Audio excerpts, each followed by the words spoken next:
started, I know I'm going to have the question, can you put a new gasket in without having to drop the differential itself? That may be possible if you'd remove these two bolts in the back that hold the cover on, and then you'd have to take out all the bolts on the cover. There's a little wiggle room there, but there really isn't a lot of space. Now, you might be able to use one of the pre-made gaskets to slide up in there. Lube Locker makes a really nice one. It's pre-cut, but the only problem I have with this one would be that you really need to clean the mating surfaces properly, and I'll show you here why. So you'll later see in the video that there is a channel in the back of the cover, and it's filled with the old RTV that you're going to need to clean out in order to get a nice clean seal on there. If part of that's broken, and that may be why it's leaking in the first place, then just throwing a pre-made gasket on there might still leak.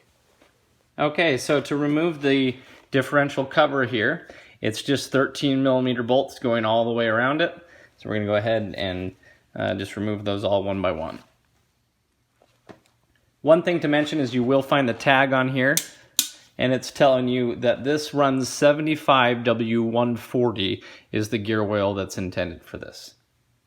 And that's a little thicker than the 75W90 you might find for other 8.8 solids.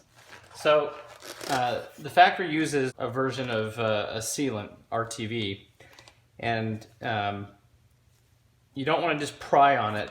This is a lot more firm than the solid rear axle one, but at the same time we're still going to go around with something very, very thin and just kind of go around and carve into it a little bit, get some of these chunks of the RTV off.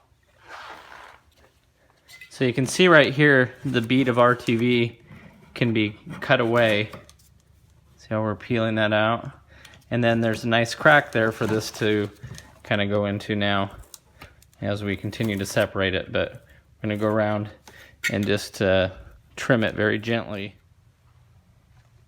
Okay, once you've had the RTV somewhat broken away from it, you don't want to be jamming screwdrivers and stuff in that'll be scratching it. So just give it a little tap with a hammer and it will knock it free. Try not to drop anything down in there. And so this is what it looks like on the back side. We're just, we have a different diff cover that we're using, but otherwise you'd want to go in and completely clean out the old gasket in that channel because you need the new gasket to be there. But that's what it looks like there, and here's our different